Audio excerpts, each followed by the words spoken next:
दहेज लेना और देना एक कानूनन जुर्म है, लेकिन ये जुर्म अभी बंद नहीं हुआ है।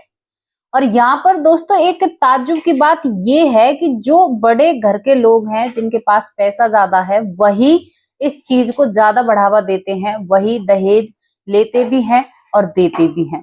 क्योंकि ये बात एक नतीजे पर बोली जा रही है। आज की घटना में एक ऐसा परिवार जो दहेज लेने वाले का शिकार हुआ, पर लेकिन उस परिवार की जिस बेटी की शादी थी, दहेज के ऊपर जिसने विवाद खड़ा हुआ था, तो उसी बेटी ने उस विवाद को झट से सुलझा दिया और अपने पति को कहा कि जिस तरह से तुम मेरी बारात लेकर आए ना, उसी तरह से मेरे घर से वापस लौट जाना, वरना अंजाम बहुत बुरा होगा। हाँ दोस्तों, यहाँ पर ये जो स्टोरी है ये थोड़ी सी फिल्मी टाइप लगती है, लेकिन ये स्टोरी बहुत अच्छी है, आप लोगों को सीख देकर जाएगी। क्योंकि यहाँ पर एक पढ़ी लिखी लड़की ने एक बहुत अच्छा फैसला लिया था, क्योंकि अगर वो इस फैसले को नहीं लेती तो शायद जीवन भर दुखी रहती। नमस्कार दोस्तों, स्वागत करती हूँ आप सभी का वैष्णवी चौधरी चैनल पर। हमारा यूट्यूब चैनल वैष्णवी के नाम से है और फेसबुक पेज को भी आप फॉलो कर सकते हैं। आज की स्टोरी शुरू होती है, क्योंकि इसको हम स्टोरी कहेंगे। इसमें ना ही तो कोई मुकदमा हुआ, ना ही कोई ऐसी चीज सामने आई जिससे किसी को परेशानी हो, लेकिन एक लड़की ने सल्यूट का काम किया है। स्टोरी उत्तर प्रदेश के जालौन से है, जहां पर एक अंजलि नाम की लड़की रहती है।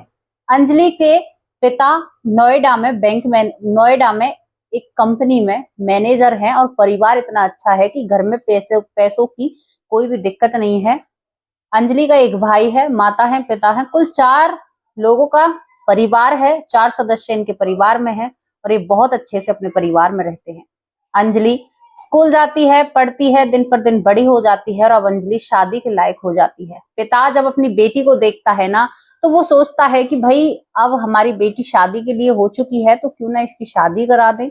जब पिता अपनी बेटी से शादी की बात करता है, तो यहाँ पर अंजलि इतनी समझदार थी कि उसने अपने पिता से कहा, जब पिता ने पूछा कि बेटी अब तुम शादी के लायक हो गई हो, क्या हम आपकी शादी करा दें, तो अंजलि झट से अपने पिता से कहती है कि आप मेरे जन्मदाता हैं, आपने मुझे जन्म दिया है, आपकी इच्छा हो जहां पर आप मेरी शादी करोगे मैं वहां पर चली जाऊंगी आंख बंद कर कर, क्योंकि ये आपका अधिकार है पिताजी, मैं अपनी मर्जी से कहीं पर भी शादी नहीं करूंगी। यहाँ पर उस महिला की, उस लड़की की हमें तारीफ करनी चाहिए, क्योंकि इतनी अच्छी सोच के बच्चे आजकल हमारे आसपास नहीं देखने को मिलते हैं। पिता जब बेटी की बातें सुनता है तो रिश्ता तलाशने लगता है और अब पिता ने एक लड़का ढूंढा है, अपनी ही जान पहचान वालों का, मतलब एक रली मिली रिश्तेदारी। गांव की देहाती भाषा में आपको बताऊं, अपनी ही जानकारी में एक लड़का ढूंढते हैं। वो कानपुर में एक लड़का मिलता है जो सरकारी नौकरी करता है। जब लड़के को देखते हैं तो लड़का ठीक ठाक कमा रहा है, सरकारी टीचर है, तो कोई भी, उनके भी परिवार में पैसों की कोई कमी नहीं होती। और अंजलि का पिता वहां पर अपनी बेटी की शादी तय करके अपने घर आ जाता है। शादी तय हो जाती है, लेकिन इस शादी में एक चीज फिक्स हुई थी। शादी में चीज फिक्स हुई थी कि भाई लड़के वालों की डिमांड थी कि हमें एक फॉर्च्यूनर गाड़ी, बाकी का जो दान दहेज होता है, सोफा, एड बेड, जितनी वगैरह वगैरह चीजें होती हैं, भाई वो सब कुछ चाहिए। तो यहाँ पर अंजलि के पिता की कमी ये लगी कि उन्होंने इस शादी को एक्सेप्ट कर लिया था, क्योंकि सामने वाला आपसे दहेज मांग रहा था। बेटी की शादी में धूमधाम से लग जाते हैं। अंजलि के पिता के पास पैसों की कोई कमी नहीं होती है। शादी जोर शोरों से तैयारी शुरू, घर सजाया जाता है और वो बहुत खुशनुमा माहौल होता है। उधर जो कानपुर वाला लड़का था, जो अंजलि का पति बनने वाला था, वो भी घोड़ी पे तैयार हो जाता है और अपनी दुल्हनिया को लेने के लिए चल देता है। और वहां पर दोस्त कहते हैं, भाई तेरा ससुर तो माल दाल वाला है, उसके पास कोई भी कमी नहीं है, तो जो मांगेगा वो देगा। लेकिन लड़की वालों की तरफ एक उलझन हो रही थी। जो अंजलि का पिता, जिसने गाड़ी बुक की थी, लेकिन गाड़ी जिस दिन उसकी बेटी की फॉर्च्यूनर गाड़ी, जिस दिन अंजलि की शादी थी, उस दिन वो गाड़ी नहीं आ पा रही थी, वो 2-4 दिन पीछे गाड़ी आती। तो अंजलि के पिता ने सोचा कि हमारे जान पहचान वाले हैं, तो ऐसी कोई दिक्कत नहीं है, शादी के 4 दिन बाद भी हम इनको गाड़ी दे सकते हैं। उन्होंने ये बात लड़के के पिता से नहीं कही और शादी की तैयारियां आगे चलती रही। दूल्हा बारात लेकर आ जाता है, अंजलि तैयार होने लगती है और तैयार होने के लिए वो सज संवरने लगती है। आसपास सखी सहेली कभी तो उससे मजाक मारती हैं, कभी कुछ कहती हैं, मतलब बहुत अच्छा घर में ऐसा माहौल है। आप जानते हो शादी जब होती है कितना अच्छा माहौल होता है। ये सब कुछ चल रहा था। बारात चढ़ित हो चुकी थी, बारात अंदर प्रवेश कर चुकी, लेकिन कहीं कहीं यूपी साइड ऐसा होता है, कानपुर साइड, इधर साइड की जो दान दहेज का सामान होता है उसको एक तरफ सजा कर रख देते हैं। जब दान दहेज का सामान सजा हुआ था तो उस दहेज में कहीं भी गाड़ी नहीं थी, तो लड़के का जो पिता होता है वो अंजलि के पिता से कहता है कि भाई तुमने तो गाड़ी का वादा किया था, लेकिन हमें तो गाड़ी कहीं नजर नहीं आ रही है। तो इतनी सी ही बात को सुनकर जो लड़का था वो खड़ा हो जाता है फेरों से। वो कहता है कि भाई पहले गाड़ी आ जाए तभी फेरे हो जाएंगे, उससे पहले हम फेरे नहीं करेंगे। तो जब ये बात वो लड़का खुद कहता है तो अंजलि के पिता को ये बात खटकी सी होती है, लेकिन फिर भी वो कहता है कि देख भाई हमारे समाज में इज्जत है और पूरा खुशनुमा माहौल है, और गाड़ी 4 दिन बाद मैं तुम्हारे घर ही देकर आऊंगा, लेकिन अब तो तुम ऐसे फेरों से खड़ा मत हो। लेकिन जो अंजलि का पति बनने वाला था वो जिद पर अड़ जाता है कि अरे हमें क्या पता, तुम बाद में गाड़ी दो या ना दो। और लड़का, जो कानपुर का लड़का जो बारात लेकर दुल्हा आता है, दुल्हे का पिता कहता है कि भाई हमें विश्वास नहीं है और हमारा बेटा सरकारी नौकर है। तो ये सब विवाद जब चल रहा था, क्योंकि लड़की को फेरों पर बाद में बुलाते हैं, पहले लड़के को बिठाया जाता है। जब अंजलि अंदर तैयार हुई बैठी हुई होती है उस कमरे में, क्योंकि फेरों से थोड़ी ही दूर अंजलि का कमरा होता है, तो अंजलि ये विवाद सुन रही थी। सुनकर अंजलि खड़ी हो जाती है और वो देखती है कि हो क्या रहा है बाहर। जब अंजलि बाहर निकलती है तो वो देखती है कि कुछ विवाद जैसा हो रहा है और यहाँ पर गाड़ी की मांग की जा रही है। अंजलि बाहर जब आती है तो एकदम से संग रह जाती है और वो अपने दूल्हे से ही बात करती है डायरेक्ट, और कहती है कि जैसे बैठे हो ना, जैसे खड़े हो ना, ऐसे ही पैरों मेरे घर से वापस लौट जाओ।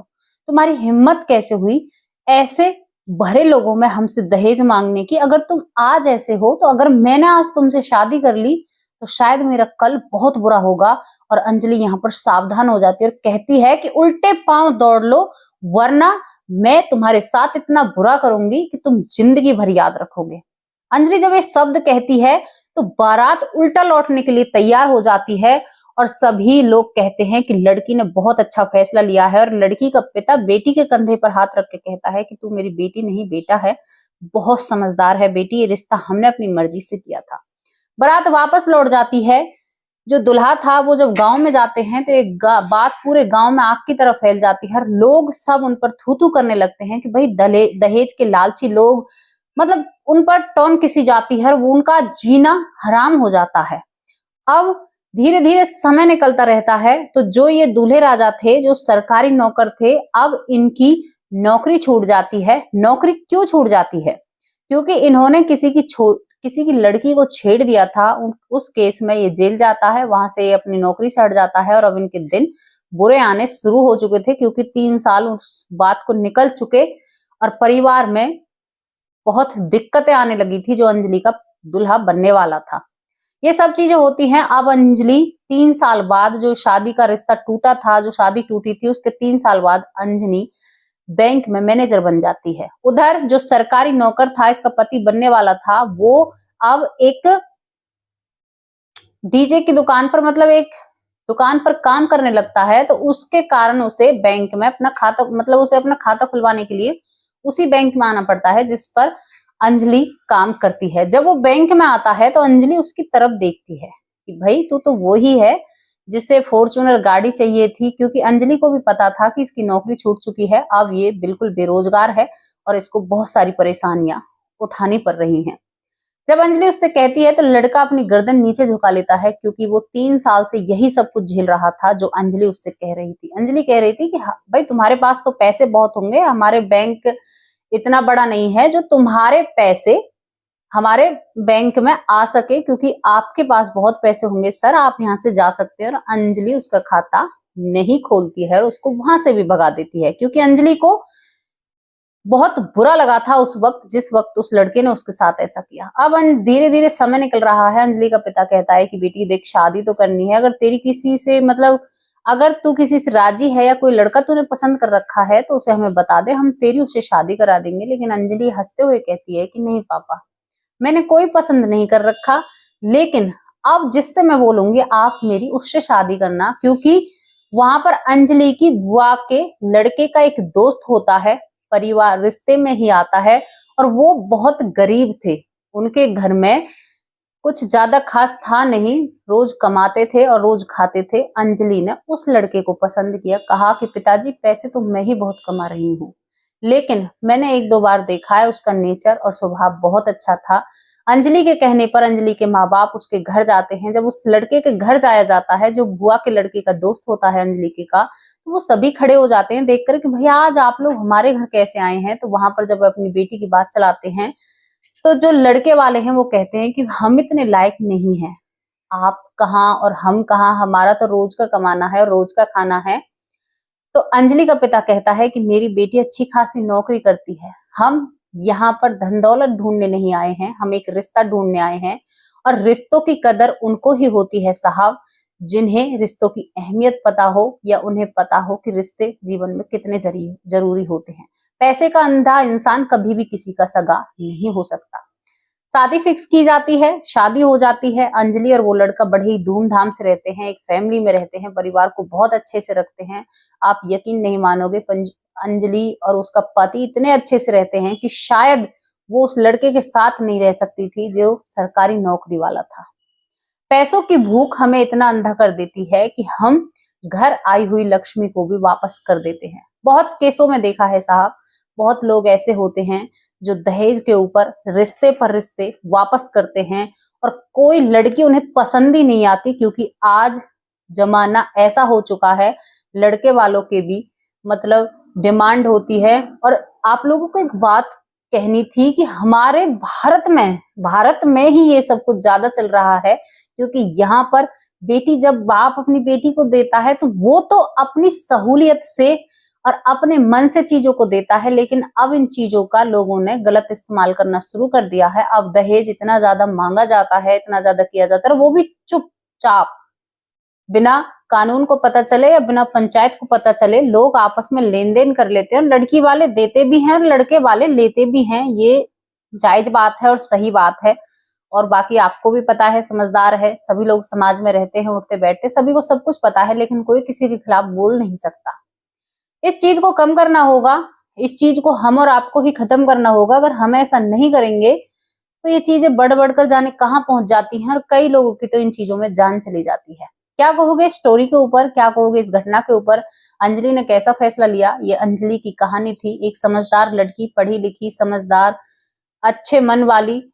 ऐसा नहीं है कि वो पढ़ी लिखी है तभी फैसला बढ़िया ले चुकी है, लेकिन ऐसे लोग भी हैं जो ज्यादा पढ़े लिखे भी नहीं है, लेकिन समझ उनमें शायद पढ़े लिखों से भी ज्यादा होती है।